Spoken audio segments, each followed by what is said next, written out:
Hello friends, last lecture में हमने inheritance को स्टडी किया था और आज के लेक्चर में हम इनहेरिटेंस को फर्दर इन डिटेल जो है वो स्टडी करेंगे।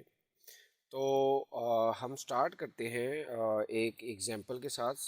लास्ट हमने जो एग्जांपल बनाई थी स्टूडेंट क्लास का, हम लोग जो है एक क्लास जो क्रिएट की थी लास्ट लेक्चर के अंदर, उसी क्लास को हम यूज़ कर लेते हैं। यहाँ पे हम लोग स्टूडेंट क्लास का एक कंस्ट्रक्टर जो है वो क्रिएट करते हैं। तो कंस्ट्रक्टर कैसे हम लोग बनाते हैं, मैंने अपनी पिछली वीडियोस में आपको बताया है। अगर किसी ने वो वीडियो नहीं देखी कि कंस्ट्रक्टर कैसे क्रिएट करते हैं, तो आप इस लेक्चर को स्टार्ट करने से पहले वो वीडियो देख सकते हैं। तो सबसे पहले हम स्टूडेंट और इसको क्लोज कर देते हैं। हम इसमें एक प्रिंट स्टेटमेंट लिख लेते हैं।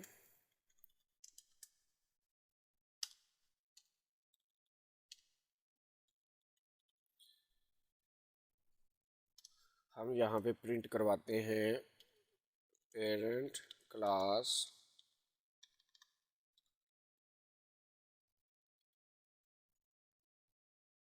Class constructor.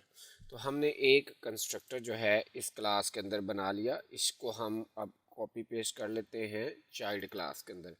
सिमिलरली हमने चाइल्ड क्लास के अंदर जो है एक और जो है वो कंस्ट्रक्टर बनाया। आईटी स्टूडेंट क्लास का एक कंस्ट्रक्टर जो है बना लिया और हम कहते हैं कि ये जो क्लास है ये मेरे पास चाइल्ड क्लास का कंस्ट्रक्टर है।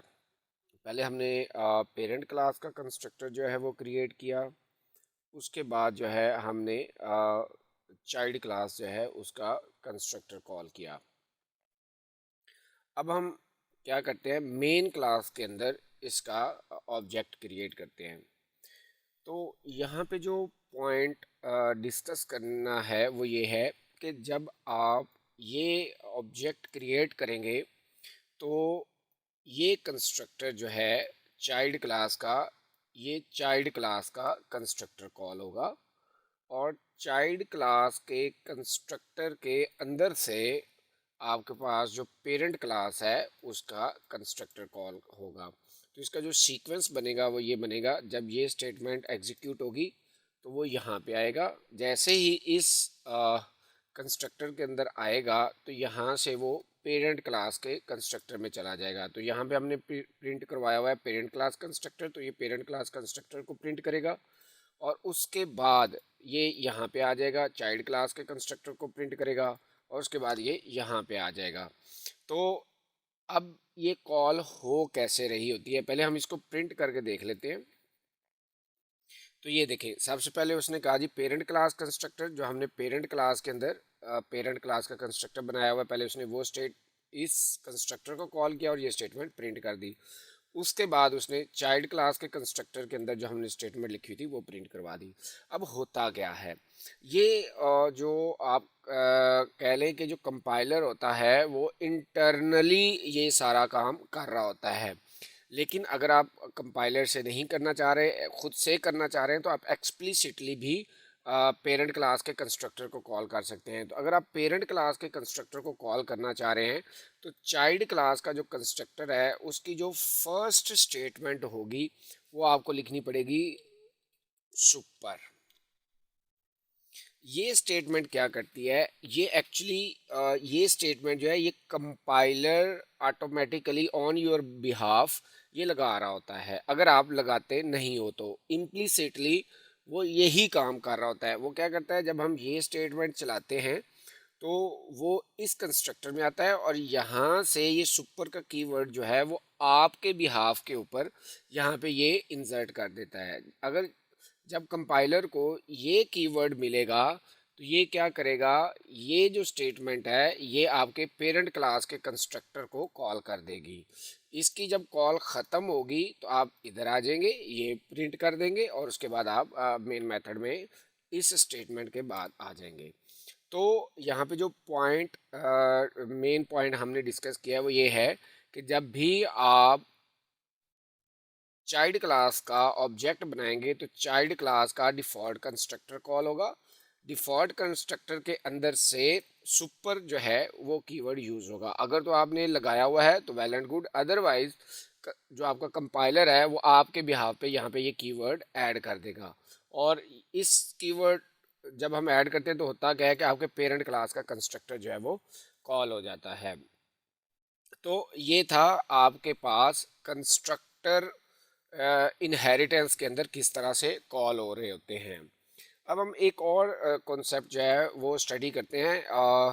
अगर आपने पेरेंट क्लास के अंदर एक मेथड बनाया हुआ है और एक मेथड आपने चाइल्ड क्लास के अंदर बनाया हुआ है और दोनों मेथड जो हैं उनकी सेम रिटर्न टाइप है, नंबर ऑफ पैरामीटर्स जो हैं वो सेम है और ईच एंड एवरीथिंग जो है दोनों मेथड्स की सेम है, तो उसे हम बोलते हैं कि ये जो है ये मेथड ओवरराइडिंग है। एक क्लास में भी वो मेथड एग्जिस्ट कर रहा है, पेरेंट क्लास के अंदर भी, और चाइल्ड क्लास के अंदर भी वो मेथड एग्जिस्ट कर रहा है, तो हम कहते हैं कि ये मेथड ओवरराइडिंग है। अब हम इसको विद एग्जांपल अंडरस्टैंड करते हैं। हम एक मेथड जो है वो यहाँ पे बनाते हैं इन्फो का, इसी को रीनेम कर देते हैं। ये मेरे पास एक इन्फो का मेथड है और ये रिटर्न जो है वॉइड इसकी टाइप है। उसके बाद हम लोग क्या करते हैं, हम लोग जो है इस सुपर कीवर्ड जो है ये हटा देते हैं, इरेज कर देते हैं। तो यहाँ पे सिंपल हमने प्रिंट स्टेटमेंट जो है वो की हुई है और इसको कह देते हैं कि ये चाइल्ड क्लास मेथड है। Child child class info means child class का इन्फो मेथड है। ओके, अब देखें यहाँ पे भी मुझे सेम मेथड जो है वो पेरेंट क्लास के अंदर भी राइट करना पड़ेगा। तो इसको मैं बोल देता हूँ ये पेरेंट क्लास है, ये पेरेंट क्लास का इन्फो मेथड है और ये जो है ये चाइल्ड क्लास का इन्फो मेथड है। अब ये देखें इसके अंदर इनपुट पैरामीटर्स कुछ नहीं हो रहे। यहाँ पे जो एक्सेस मॉडिफायर है पब्लिक वाइड इन्फो और यहाँ पे पब्लिक वाइड इन्फो, मतलब बोथ मेथड्स जो हैं उनका जो स्ट्रक्चर है वो डिफरेंट है, सॉरी डिफरेंट नहीं सेम है। और सिमिलरली चाइल्ड क्लास के अंदर भी उसका जो स्ट्रक्चर है वो सेम है, कोई डिफरेंस नहीं है। तो हम कहते हैं कि ये जो मेथड है जो पेरेंट क्लास के अंदर भी एग्जिस्ट कर रहा है और चाइल्ड क्लास के अंदर भी एग्जिस्ट कर रहा है और उस मेथड का नेम सेम है, रिटर्न टाइप सेम है, तो हम कहते हैं कि ये जो है ये मेथड ओवरराइडिंग है। और अगर यहाँ पे फॉर एग्जांपल अगर हमारे पास कोई आर्गुमेंट्स है इंट ए, तो इस मेथड में भी इंट ए चाइल्ड क्लास के अंदर भी नंबर ऑफ आर्गुमेंट्स और उनकी जो डेटा टाइप है वो भी सेम है और उनका सीक्वेंस भी सेम है, तो हम कहते हैं कि ये मेथड ओवरराइडिंग है। ओके, ये पैरामीटर हम रिमूव कर देते हैं, ये वाला पैरामीटर भी रिमूव कर देते हैं। तो ये मेरे पास पेरेंट क्लास के अंदर भी यही मेथड एग्जिस्ट कर रहा है और चाइल्ड क्लास के अंदर भी ये मेथड जो है एग्जिस्ट कर रहा है। तो अब हम क्या करते हैं, अब हम एक और मेथड कॉल करते हैं, राइट करते हैं, उसको हम कह देते हैं, इसी को कॉपी पेस्ट कर लेते हैं। चाइल्ड क्लास के अंदर हम एक मेथड बनाते हैं प्रिंट के नाम से। प्रिंट के नाम से एक मेथड बनाया, इस क्लास के अंदर इस क्लास का एक ऑब्जेक्ट बना लिया हमने और यहाँ पे हमने कहा जी obj object dot info. Okay, तो ये इन्फो का मेथड हमने यहाँ पे कॉल कर दिया। अब यहाँ पे हम क्या करते हैं, यहाँ पे हम डॉट प्रिंट के मेथड को कॉल कर लेते हैं। तो यहाँ पे कोड का थोड़ा सा सीक्वेंस अंडरस्टैंड कर लेते हैं कि ये कोड जो है किस तरह से एग्जीक्यूट होगा। तो ये कोड क्या करेगा जी, सबसे पहले हमारा मेन मेथड कॉल होगा। मेन मेथड में हम क्या करेंगे, आईटी स्टूडेंट का एक ऑब्जेक्ट बनाएंगे, ऑब्जेक्ट डॉट प्रिंट, प्रिंट का मेथड कॉल करेंगे। हम इस मेथड में आ जाएंगे। इस मेथड में हमने अगेन एक ऑब्जेक्ट बनाया हुआ है। ये ऑब्जेक्ट क्यों बनाया हुआ है कि हमने इन्फो का मेथड जो है वो कॉल करना है, ऑब्जेक्ट डॉट इन्फो का मेथड कॉल करेंगे। तो इस केस में देखें इन्फो का जो मेथड है वो मेरे पास पेरेंट क्लास स्टूडेंट के अंदर भी एग्जिस्ट कर रहा है और मेरे पास जो आईटी स्टूडेंट की क्लास है इसमें भी एग्जिस्ट कर रहा है।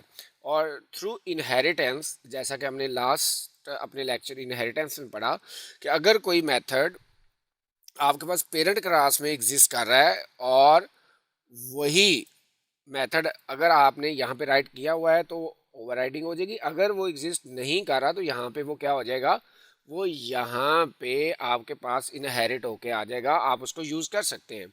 तो जब मैंने ये स्टेटमेंट लिखी है तो यहाँ पे कौन सा मेथड कॉल होगा, क्वेश्चन ये है कि यहाँ पे कौन सा मेथड कॉल होगा।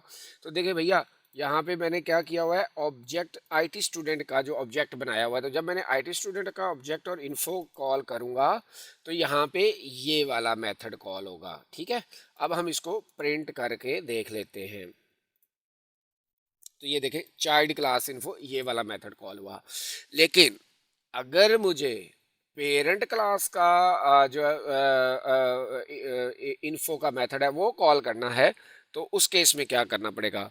तो उस केस में हमें थोड़ी सी जो है वो मॉडिफिकेशंस करनी पड़ेंगी। ये वाली स्टेटमेंट को हम जो है कमेंट कर देते हैं और यहाँ पे मुझे क्या करना पड़ेगा, यहाँ पे लिखना पड़ेगा सुपर का कीवर्ड डॉट इन्फो।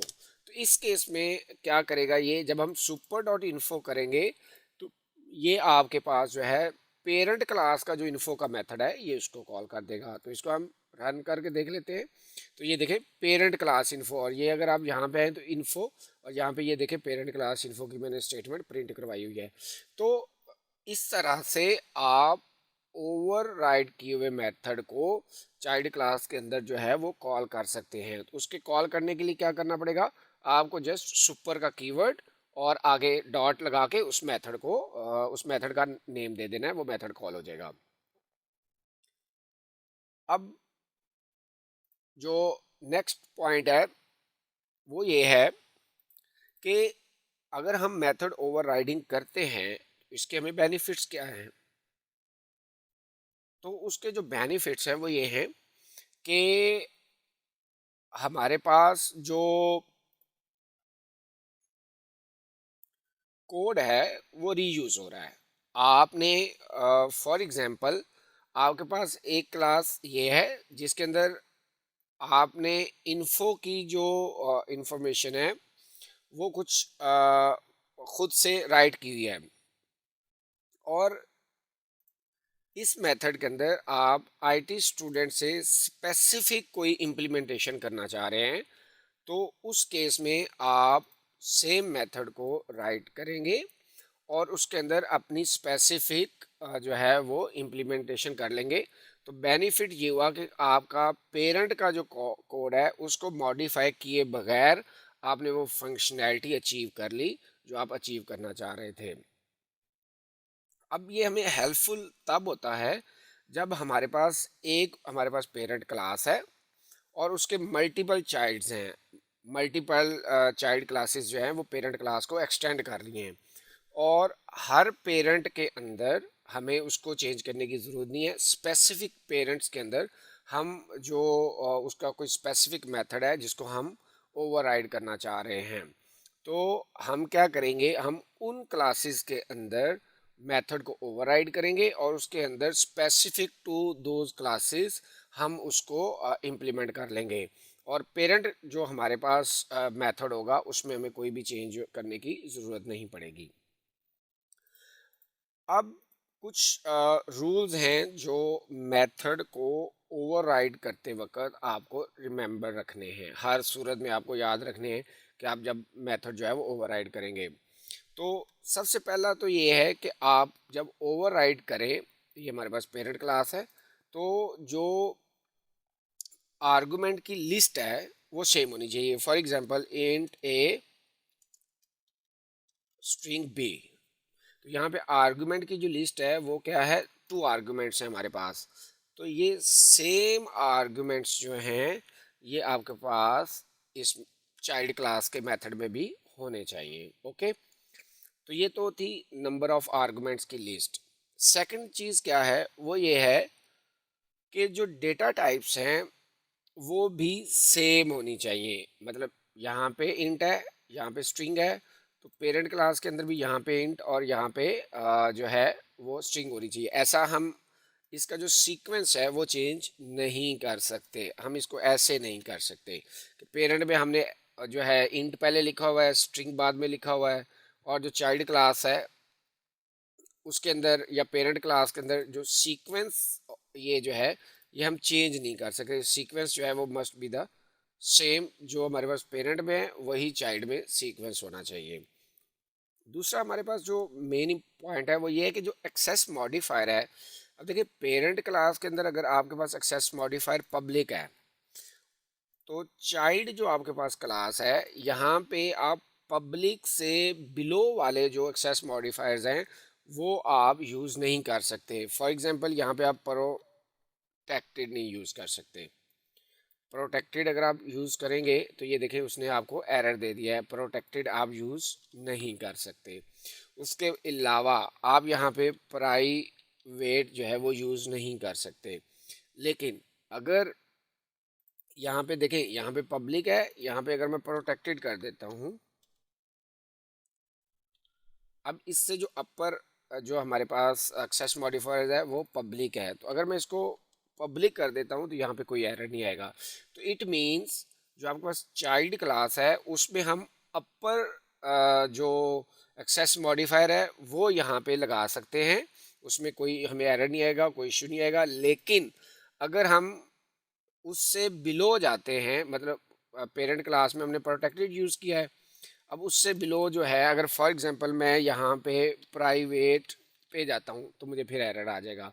तो इसका मतलब ये हुआ कि अगर आपके पास पेरेंट का जो एक्सेस मॉडिफायर है वो और जो चाइल्ड का एक्सेस मॉडिफायर है वो आपस में क्या होने चाहिए, लो लेवल पे नहीं होने चाहिए। अगर आपके पास आपने पेरेंट क्लास में पब्लिक यूज़ किया है तो उससे नीचे वाले जितने भी एक्सेस मॉडिफायर्स हैं वो आप यहाँ पे यूज़ नहीं कर सकते। ओके, और अगर आपने यहाँ पे प्रोटेक्टेड यूज़ किया हुआ है तो यहाँ पे आप उससे अबव जा सकते हैं, पब्लिक जो है वो आप यूज़ कर सकते हैं, उसमें आपको एरर नहीं आएगा। तो इसका मतलब ये हुआ कि पेरेंट से चाइल्ड में जब आप आते हैं चाइल्ड में, तो मोर रिस्ट्रिक्टेड एक्सेस मॉडिफायर जो है वो आप यूज़ नहीं कर सकते, लेकिन उससे आप अबव यूज़ कर सकते हैं। तो ये जो कुछ रूल्स थे जो आपने मेथड ओवर राइडिंग करते वक्त याद रखने हैं।